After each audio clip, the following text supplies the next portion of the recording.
ഈശ്വരനും ഗുരുവും ഒരേ സമയം എൻ്റെ മുമ്പിൽ പ്രത്യക്ഷപ്പെട്ടാൽ ഞാൻ ആരെയാണ് ആദ്യം നമസ്കരിക്കുക? ഗുരുവിനെ തന്നെ. കാരണം അദ്ദേഹമാണ് എനിക്ക് ഈശ്വരനെക്കുറിച്ച് പറഞ്ഞു തന്നത്. ഭാരതത്തിലെ ഹിന്ദി കവിത്രയങ്ങളിൽ 2ാം സ്ഥാനം അലങ്കരിക്കുന്ന കബീർദാസിൻ്റെതാണ് ഈ മൊഴികൾ. എത്രമാത്രം ചിന്തനീയമാണ് അദ്ദേഹത്തിൻ്റെ വാക്കുകളെന്ന് ഓർക്കുക. നമ്മുടെ ഉള്ളിലെ അന്ധകാരത്തെ നീക്കി അവിടെ അറിവിൻ്റെ പുതിയ വെളിച്ചം നൽകുന്നത് ഗുരുവാണ്, അധ്യാപകനാണ്. ഭാരതീയ സംസ്കാരത്തിൻ്റെ മുഖമുദ്രയായിരുന്നു ഗുരുക്കന്മാരെ ആദരിക്കുക എന്നുള്ളത്. നമ്മുടെ കണ്ണുകൊണ്ട് കാണാവുന്ന ദൈവമാണ് ഗുരു, പ്രത്യക്ഷ ദൈവമാണ് ഗുരു. മാതാപിതാ ഗുരു ദൈവം എന്നല്ലേ നമ്മളെ പഠിപ്പിച്ചിരിക്കുന്നതും. അറിവില്ലാത്ത മനുഷ്യൻ മൃഗതുല്യനാണ്. ആ അജ്ഞത അവനെ മറ്റുള്ളവരുടെ മുന്നിൽ അപരിഷ്കൃതനും അപഹാസ്യനുമാക്കും. അവനെ വിദ്യ അഭ്യസിക്കാൻ കഴിഞ്ഞാൽ അടിമുടി ആ വ്യക്തി മാറിയിരിക്കും. അവൻ്റെ ചിന്തകളിൽ നല്ല വെളിച്ചം വീശും, തെളിച്ചം ഉണ്ടാവും. കബീർദാസിനെ പോലെ ഭാരതത്തിലെ ഭക്തിപ്രസ്ഥാനത്തിലെ ശ്രേഷ്ഠ വ്യക്തിത്വങ്ങൾ ഗുരുവിനെ ആദരിക്കുന്നത് ഇപ്രകാരമാണ്.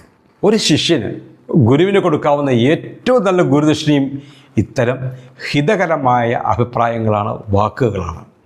നിർഭാഗ്യമെന്ന് പറയട്ടെ, ഇന്ന് ഗുരുക്കന്മാരെ ആക്രമിക്കുകയും വധിക്കാൻ ശ്രമിക്കുകയും അവരുടെ ഇരിപ്പിടങ്ങൾ കത്തിക്കുകയും അവരെ എത്രമാത്രം ആക്ഷേപിക്കാമോ അത്രമാത്രം ആക്ഷേപിക്കുകയും അതുവഴി ഗുരുശാപം ഏറ്റുവാങ്ങുകയും ചെയ്യുന്ന ശിഷ്യന്മാരാണ് ഇന്ന് കൂടുതലുമുള്ളത്. 7 തലമുറ അനുഭവിച്ചു കഴിഞ്ഞാലും ഈ ഗുരുശാപം വരെ വിടാതെ പിന്തുടരുമെന്നവർ അറിയുന്നില്ല. ഇന്ന് കുട്ടികളെ തെറ്റായ വഴികളിലേക്ക് നയിക്കാൻ, ദുർമാർഗികളാക്കാൻ അനേകം ആളുകളുണ്ട്, അനേകം മാർഗങ്ങളുമുണ്ട്. അജ്ഞാനതിമിരാന്തസ്യ ജ്ഞാനാജ്ഞനശലാകയാ ചക്ഷുരുന്മീലിതം യേന തസ്മൈ ശ്രീ ഗുരവേ നമ. അറിവില്ലായ്മ എന്ന ഇരുട്ടിനെ അറിവാകുന്ന കൺമഷി കൊണ്ട് കണ്ണെഴുതി തുറന്ന് അറിവിൻ്റെ വെളിച്ചത്തിലേക്ക് കൈ പിടിച്ച് നടത്തുന്ന ശ്രേഷ്ഠനാണ് ഗുരു എന്ന് ലളിതമായി പറയാം. ശ്രേഷ്ഠരായ ഗുരുക്കന്മാരുടെ അഭാവം ഇന്ന് നമ്മൾ സമൂഹത്തിൽ നേരിടുകയാണ്. ഗുരുക്കന്മാർ ധാരാളമുണ്ടെങ്കിലും ഓരോരുത്തരും ഓരോ രാഷ്ട്രീയ ചേരികളുടെ ഭാഗമാകുന്നത് കൊണ്ടായിരിക്കാം പണ്ടൊക്കെ ആചാര്യന്മാർക്ക് സമൂഹം കൊടുത്തിരുന്ന വിലയും നിലയും ഇന്ന് അവർക്ക് ലഭിക്കാത്തത് എന്ന് തോന്നുന്നില്ലേ? പേരിന് മുമ്പുള്ള ബഹുമതികളും പേരിന് ശേഷമുള്ള ബിരുദങ്ങളും വ്യാജമായി ലഭിക്കുന്ന കാലമാണിത് എന്നറിയാത്തവരില്ലല്ലോ.